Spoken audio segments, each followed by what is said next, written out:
Bonjour tout le monde, bienvenue à cette nouvelle émission de Entre l'arbre et l'écorce, émission de Table Forêt Laurentide, votre organisme d'éducation forestière pour la région des Laurentides. Aujourd'hui, au menu, si vous pensez que c'est facile de produire un arbre qui sert au reboisement, eh bien, détrompez-vous. On est à la pépinière de Harrington pour vous présenter tout le processus qui encadre la production des arbres qui servent au reboisement à travers le Québec. N'oubliez pas non plus, à la fin de l'émission, on vous présentera l'arbre la semaine. Aujourd'hui, le sapin baumier.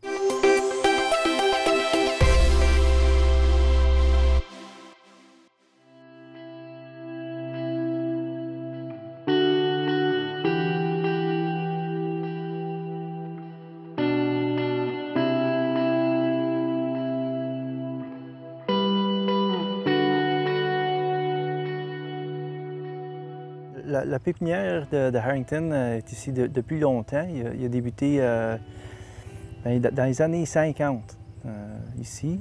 On a commencé en racine nue en 1956. Ils ont fait ça pendant plusieurs années. Puis suite à ça, en 1986, il y a eu un gros investissement ici en termes des cold frames. Puis le gros serre chauffé aussi dans ce temps-là. Un gros investissement, puis c'est sûr, on a fait des expansions depuis, mais depuis longtemps, c'est proche la même chose. Peut-être pas la bonne façon de dire, mais ce que je veux dire, c'est le site comme tel a été, depuis 1986, mettons, jusqu'à 2014, essentiellement la même chose. En termes d'emploi ou d'employés qu'on a, on n'est pas tout à fait 50.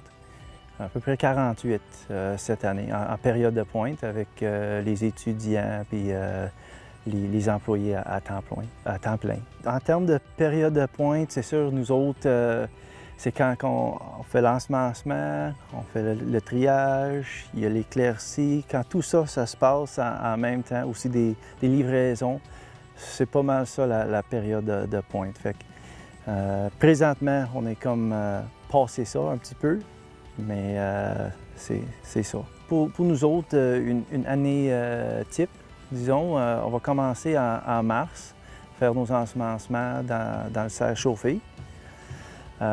Suite à ça, il va y avoir de l'éclaircie.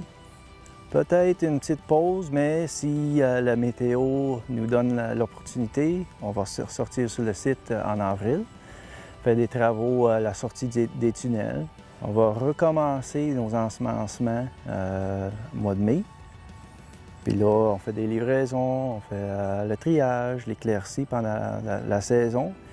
Puis là, rendu en octobre, ça va être mi à fin octobre. Ça va être pas mal fin de la saison. Mi-novembre pour tout fermer, le système d'irrigation, tout ça. Là. Fait que ça ressemble à ça, de mi-mars à mi-novembre. L'hiver, on souhaite beaucoup de neige. Oui, c'est ça qui isole les plants. Fait que les plants derrière moi, ça va bien. On va les livrer ceux-là, mais l'année passée, ils ont resté très là. Sous couvert de neige, ça leur protège. Oui, la différence entre les serres froides et les serres chauffées, c'est juste qu'avec les serres chauffées, ça nous donne l'opportunité de commencer plus de bonne heure. Fait qu'on n'a pas besoin d'attendre que toute la neige à fond, tout ça. Ça nous permet de prendre de l'avance sur nos opérations. Serre froide, on n'alimente pas avec, disons, chauffage artificiel. Ceux-là, on compte sur le soleil. Puis on les ventile avec, on va les manivelles sur le côté. On contrôle la température de même. Tandis que dans les serres chauffées, c'est soit électricité ou l'huile, tout dépendant le prix. On a rajouté au fil des années, on avait 18 serres froides. Au fil des années, on a rajouté une autre quinzaine qu'on voit là-bas. Là. On a 37 serres froides. Quand j'ai commencé ici, en 2011, on avait 18.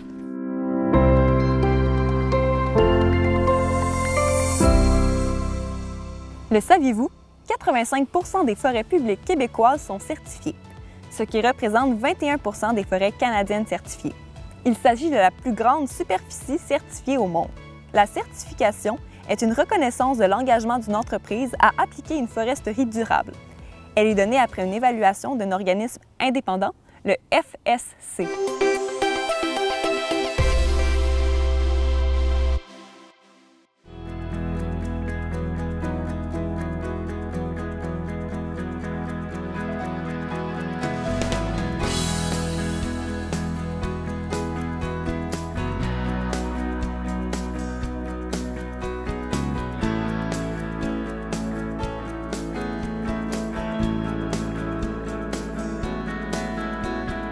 En termes de produits qu'on fait ici, c'est pas mal toutes les essences résineuses qu'on trouve au Québec. Fait que épinette noire, épinette blanche, des fois l'épinette rouge, puis aussi les pins gris, on en produit pain rouge, puis aussi pain blanc. Puis question d'où ce que ça va, c'est pas mal réparti dans la province de Québec, là. Fait que ça peut être ici en Outaouais, Laurentides, ou on produit aussi pour l'Abitibi, dans le nord.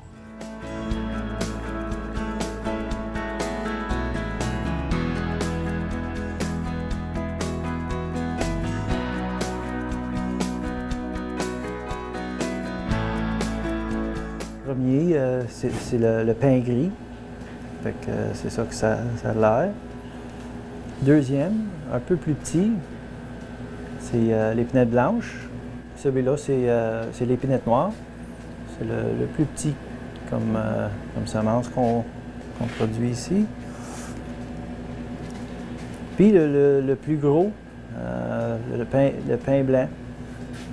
La majorité de nos plants qu'on a ici sur le site, c'est pour le gouvernement du Québec, le ministère.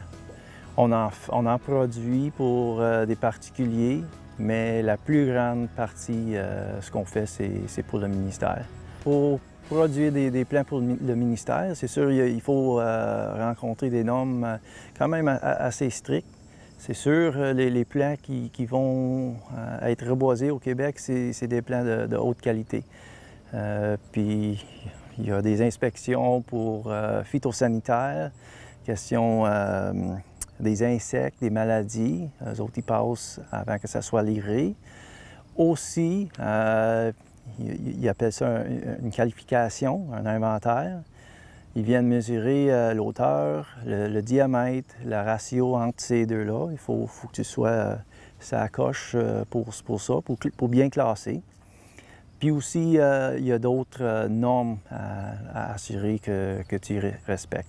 Les autres normes, on va parler des fourches, question d'une fourche, mettons, deux têtes. Ça, c'est pas bon, faut trier ça. Aussi, au niveau des racines, il faut avoir une bonne carotte qui se tient bien.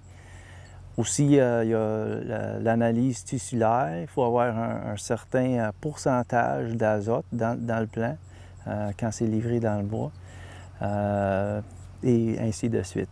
Non, exact, c'est pas simple. Si tu rencontres toutes les normes, ça marche bien, mais il faut s'assurer de rencontrer les normes. Nous autres, en termes de production, le nombre de plants qu'on produit par année va varier selon le gabarit du récipient qu'on a à produire. Ce n'est pas nous autres qui décident ça, c'est le ministère qui, selon les besoins en forêt, nous disent qu'est-ce qu'ils ont besoin. Mais grosso modo, c'est alentour de 10 millions de plants par année qu'on produit.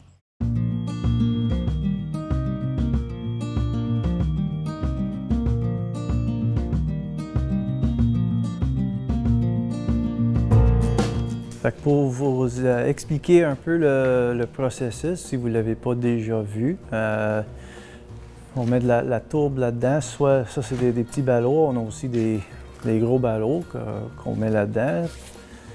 Ça dépoisonne, ça brise, mettons, la tourbe, mettant plus fine.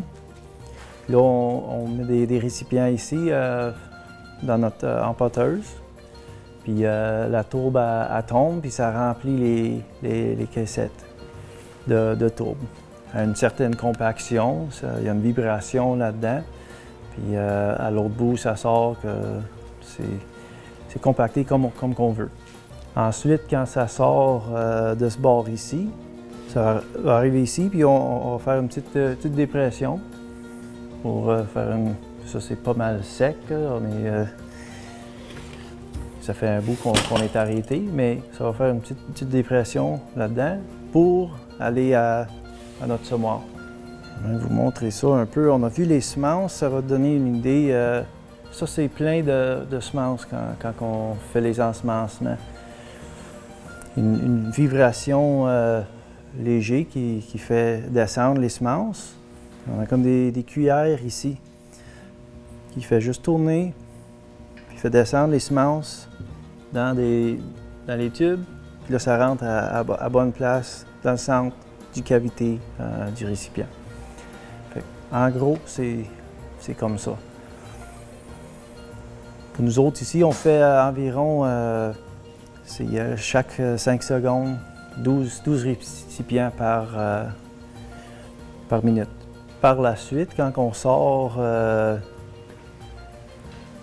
du semoir, on va passer par ici, puis on va recouvrir la semence avec les petites pierres, la silice, juste pour assurer qu'elle soit humide, puis ça empêche les mauvaises herbes à s'installer.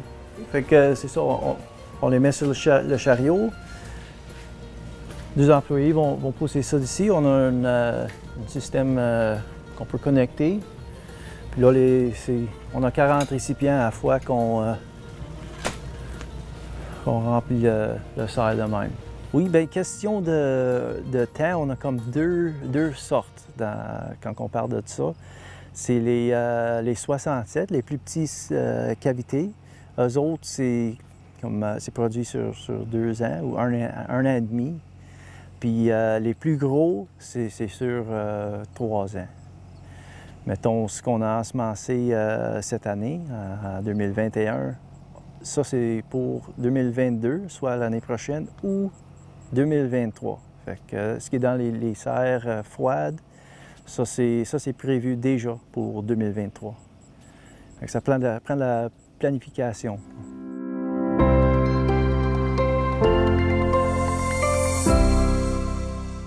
La question du jour. Qui peut profiter des plants forestiers récoltés par le ministère? Plusieurs personnes peuvent profiter des plants forestiers. Nous avons par exemple les propriétaires qui ont leur statut de producteur, les entreprises d'emménagement, un bénéficiaire de garantie d'approvisionnement, un organisme du secteur privé. Finalement, le ministère peut s'associer avec des organismes qui font de la distribution de plants d'arbres. Comme par exemple, lors du mois de mai, c'est le mois de l'arbre et des forêts, et les organismes peuvent distribuer des plants à la population.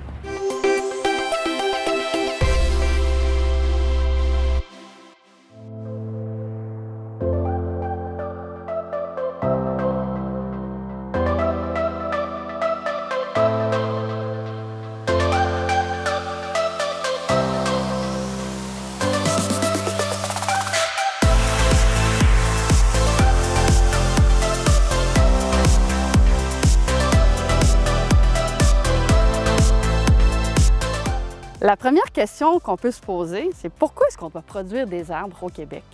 Tout simplement parce qu'on en fait la récolte, on aménage nos forêts et ce, à tous les temps de l'année.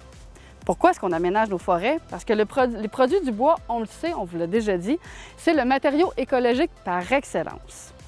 99% des maisons unifamiliales au Québec sont produites en bois, d'où l'importance de le récolter de façon responsable, ce qui se fait au Québec.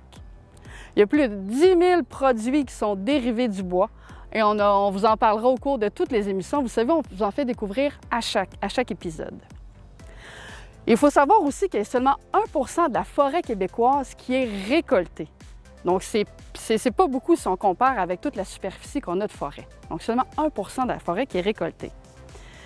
Dans 80 % des cas, la forêt se reproduit de façon naturelle. Donc, il n'y aura pas de reboisement. Il y a seulement dans 20 % des cas où on va avoir besoin d'aller redonner un petit coup de pouce à la forêt pour qu'elle repousse avec nous. Donc, ça veut dire qu'au Québec, chaque année, c'est une moyenne de 130 millions de plants d'arbres qui sont reboisés et qui sont plantés par des planteurs.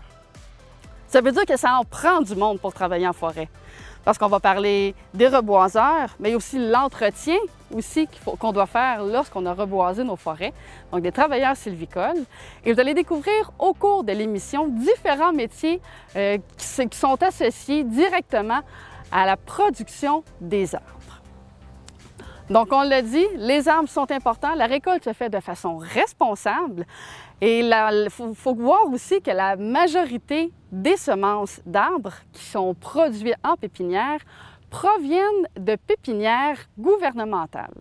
Le principal verger à noix provient de la pépinière de Berthierville qui a été fondée en 1908. Donc, depuis 1908, on produit des arbres au Québec. Et la façon dont se fait la sélection des semences d'arbres, ce sont les vergers gouvernementaux. Et on est rendu à une 3e génération de semences d'arbres. Donc, chaque année, il y a des semences d'arbres qui sont récoltées dans les vergers à semences. Et on est rendu maintenant au Québec à une 3e génération de vergers. Donc, c'est peu dire, et on est rendu avec, on pourrait faire un comparatif, on peut dire qu'on est rendu à la Formule 1 des semences d'arbres qui sont distribuées à l'ensemble du réseau de pépinières, parce qu'il faut comprendre qu'il y a des pépinières publiques et des pépinières privées. Il y a 6 pépinières publiques, donc qui sont sous la responsabilité du ministère Forêt, Faune et Parcs, et il y a 12 pépinières privées qui sont regroupées en un office des producteurs forestiers. Nous autres, on est une pépinière privée. Il y en a 12 pépinières privées au Québec. Puis aussi, il y a des pépinières publiques. Il y en a 6 au Québec pour compléter le réseau. Puis les 12 pépinières privées sont regroupées par l'Office des producteurs de plants forestiers du Québec, l'OPPFQ. Ça date depuis plusieurs années, le fait qu'il y a un certain nombre de pépinières publiques, puis un certain nombre de pépinières privées. On a commencé avec le privé, il y en avait bien plus que 12. Même, c'était dans le vingtaine, sans savoir exactement, peut-être 25 une fois, peut-être plus. Puis là, au fil des années, comme on a parlé des normes, c'est assez difficile de rester dans la game. Là, on est rendu à 12 dans notre groupe. Il y a probablement plusieurs raisons qu'on a diminué à 12, mais non, c'est ça, la réalité présentement. La grosse différence entre pépinière publique et pépinière privée, le public, ils en font du racine nue. Généralement, c'est quelque chose qu'on n'en fait pas dans le privé. Également, ils font du feuillu. Que nous autres, on n'en fait pas des contrats dans le feuillu pour eux autres. Il y aura peut-être quelques-unes dans notre groupe, dans l'OPPFQ, qui en font des petits contrats de feuillu, peut-être 11, quelque chose de même. Je ne suis pas au courant, mais c'est sûr, nous autres ici à Harrington, on n'en fait pas de feuillu pour le ministère. On en a déjà fait pour des particuliers, mais on n'en fait pas pour le ministère. Oui, bien, en termes de clientèle particulier, il y en a qui viennent puis ils achètent juste un récipient. Il y en a d'autres que c'est prévu à l'avance. OK, je veux 1000 plants que ce soit, puis on planifie ça de l'avance avec eux autres, puis c'est prévu que telle année, telle date, qu'ils vont venir chercher les plants. Les dernières années ont été, on est pas mal plein. Fait qu'on n'a pas beaucoup de place pour rentrer nos petits contrats pour particuliers. Quitte quand même une bonne affaire. On a les contrats, on est pas mal à côté avec le ministère. Fait que c'est une bonne nouvelle pour nous autres puis l'Office, l'ensemble des pépinières privées au Québec.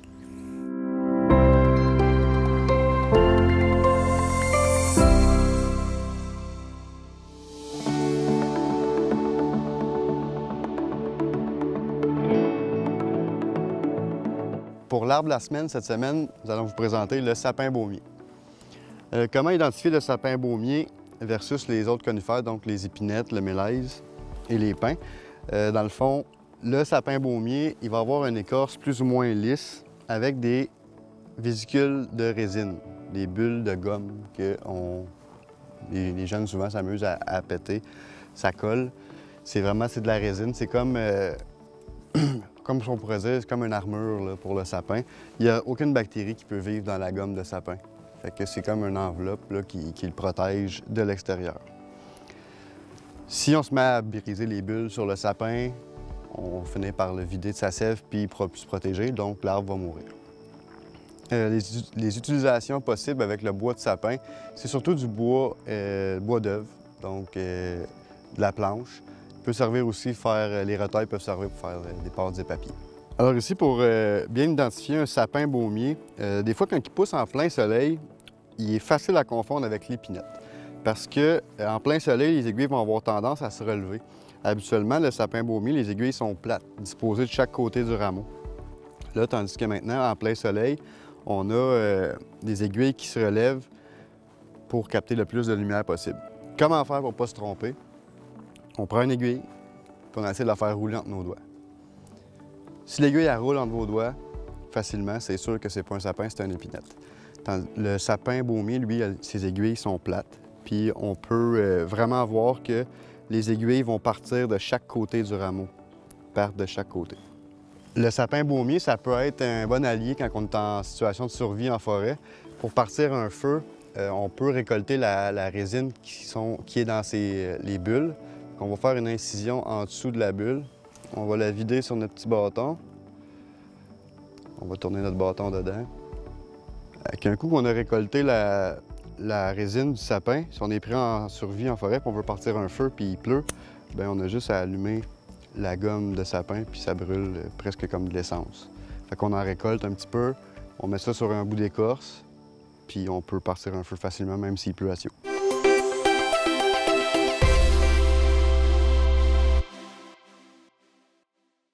Et voilà, c'est ce qui met fin à notre émission d'aujourd'hui. On espère que vous avez apprécié la visite de la pépinière de Harrington et que ça vous a aidé à bien comprendre toute la complexité qui se cache derrière la production d'arbres, la quantité de normes qu'il y a à respecter afin de s'assurer que nos forêts perdurent éternellement. Sur ce, à la semaine prochaine!